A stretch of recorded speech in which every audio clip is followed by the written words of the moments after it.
No, yours isn't. Oh, now it's working. No. Long time no see. Yeah, man. How you been? I'm good. Yeah, you look good.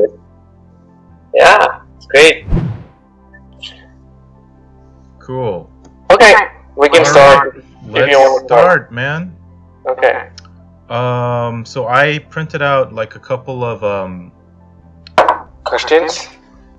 So yeah, you can just start by introducing yourself and how you got into the industry, and yeah, stuff like that. Okay.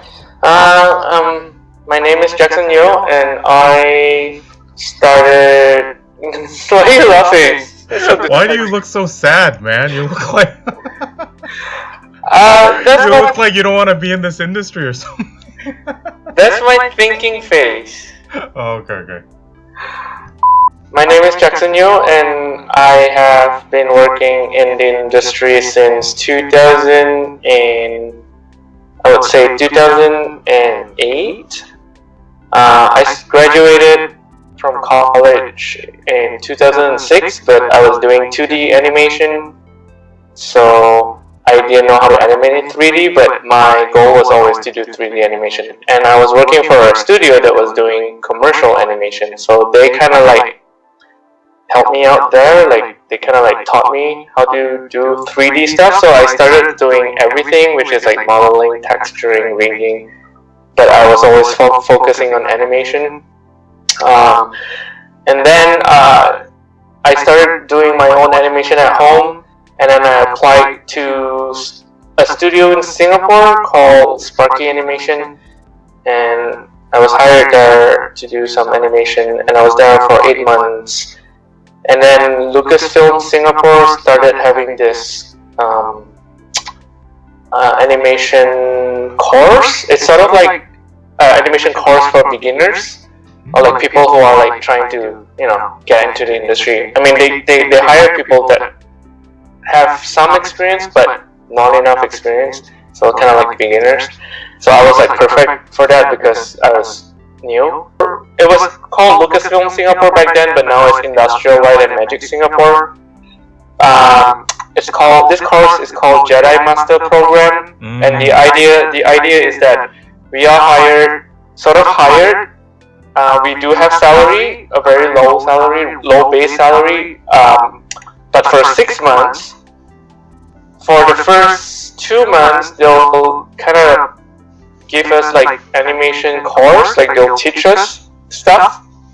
It's not complete beginners, like we have been animating for like maybe a year or two. Like everyone there has some experience, but we're just like not professional enough. And then we had people like Sean Kelly coming over to teach us from Ireland, San Francisco, yeah, and then also this animator called Kevin Martell.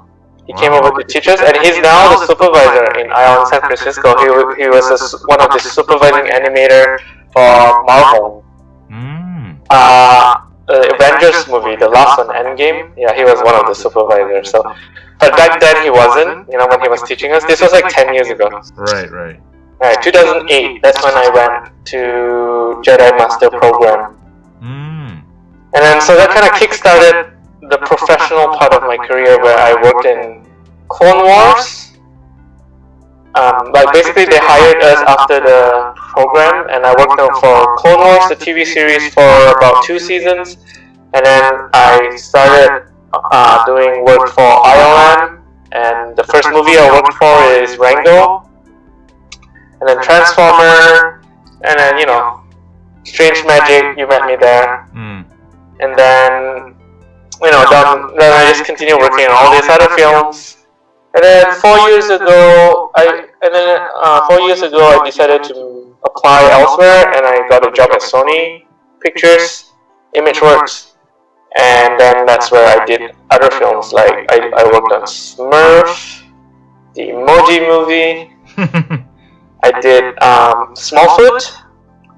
I also did a bunch. I was mostly a VFX animator, so that was like the feature side. I mostly worked on like.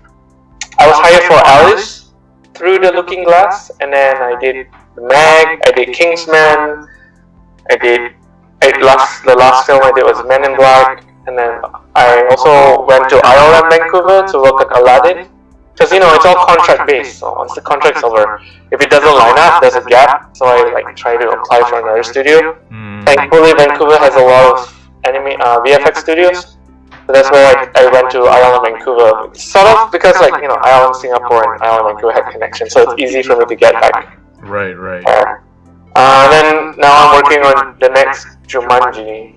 Oh, okay. So the Sony Pictures, because there's VFX animators and then there's character animators. Yeah. So you just you apply for a VFX animator, but they also put you in projects like emoji, like character animation as well. Yes. Actually, you can request. I requested, and then when you get in, they kind of see if you can do it or not. Because not all VFX animators like cartoon animation. Some of them like realistic, and vice versa. Some character animator doesn't like doing realistic stuff. Right.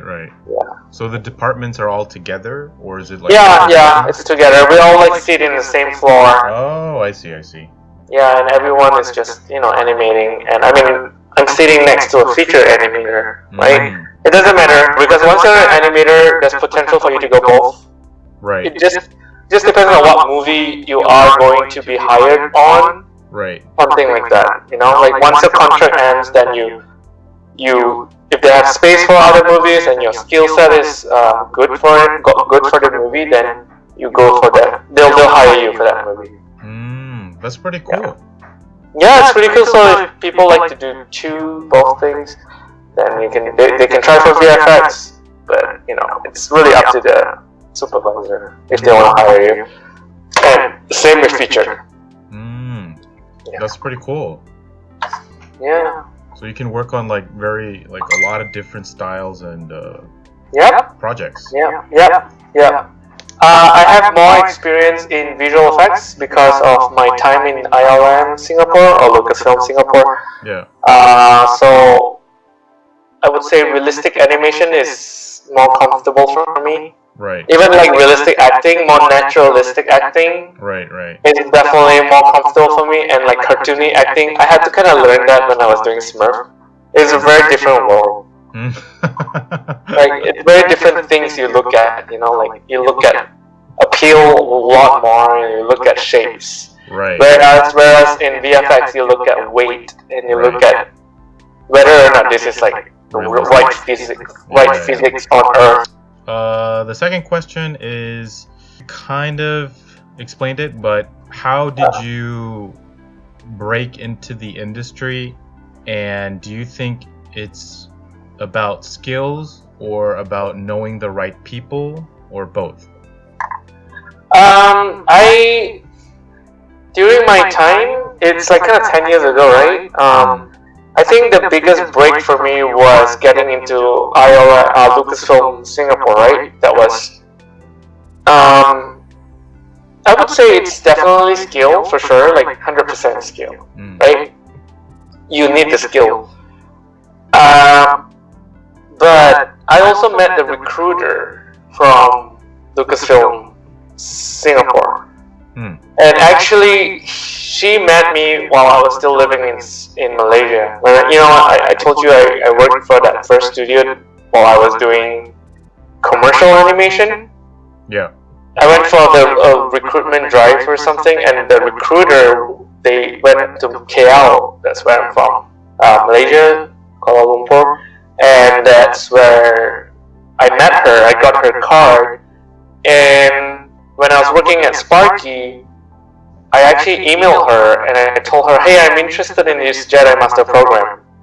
And she's like, okay, send your reel in. So I did, and then she's like, great, come over for an interview. And it was because I knew her, I didn't send it through the website or something, that I kind of got this chance. Actually, I did send it through the website and I didn't get any response. That's when I contacted her, and she's like, oh, I think the got lost, basically. Right. So I think it's quite important to know the recruiters if you can, go to job fairs and stuff. That's basically, I went to a recruitment drive. So that's the way, and then you can try to directly email the recruiter if you can. But that's just like the first step. That's just getting the contact. Everything else is based on your skill. So knowing the right people is a small part, I would say. It's not the most important. I mean, I know a lot of animators at Sony that got in based on their reel alone. They don't know anyone. They sent it through the website and they got in because they're so good. So, but for me, in my case, it was because I knew the recruiter and that helped me got into the industry. And subsequently, all the other jobs that I got was kind of like just send it through the website. So I didn't know anyone. Like I didn't know anyone at Sony. I sent it in through the website, and they contacted me. So I got jobs both ways.